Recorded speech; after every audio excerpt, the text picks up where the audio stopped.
মা রান্না করছিল।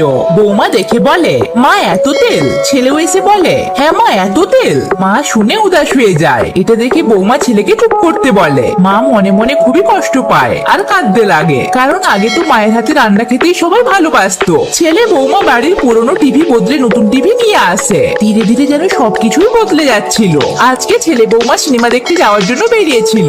বৌমা বলে, মা তুমিও চলো না আমাদের সাথে। ছেলে এটা শুনে বলে, মা ইংলিশ মুভি বুঝতে পারবে নাকি? এটা শুনে মা উদাস হয়ে বৌমাকে বলে, আমি যাব না, তোরা দুজনেই যা। বৌমা চলে যায়। মা ভাবে, আগে যাকে ছাড়া এক মুহূর্তও চলতো না, এখন তাকেই মনে পড়ে না। মা সোয়েটার বোনছিল। তখনই ছেলে বৌমা নতুন সোয়েটার পরে এসে বলে, দেখো না মা কেমন লাগছে, ব্র্যান্ডেড সোয়েটার। মা দেখে নিজের হাতে বোনা সোয়েটারটা লুকিয়ে নেয়। কষ্ট পেয়েছে ঠিকই, কিন্তু কাউকে বুঝতেই দেয় না। রাতে ছেলে বৌমা পার্টি করে দেরি করে বাড়ি ফিরে। ছেলে দেখে মা চেয়ারেই ঘুমিয়ে পড়েছে। কাছে এসে দেখে মায়ের হাতে তার ছোটবেলার ছবি। ছেলে ছোটবেলার কথা মনে পড়ে যায় আর সে নিজের ভুল বুঝতে পারে। এরপর সকালে মা দেখে ছেলে চা বানাচ্ছে। ছেলে মাকে বলে, মা আজ আমার হাতে চা খাবে? মা খুশি হয়ে হ্যাঁ বলে। এরপর মা ছেলে বৌমা একসাথে চা খেতে লাগে। ছেলে মাকে তার প্রমোশন লেটার দেখায়। স্ত্রী বলে, প্রমোশন? তুমি তো কোথায় আমাকে বলনি। ছেলে বলে, সবার আগে মাকে বলতে চেয়েছিলাম। এটা শুনে মা ছেলেকে জড়িয়ে ধরে।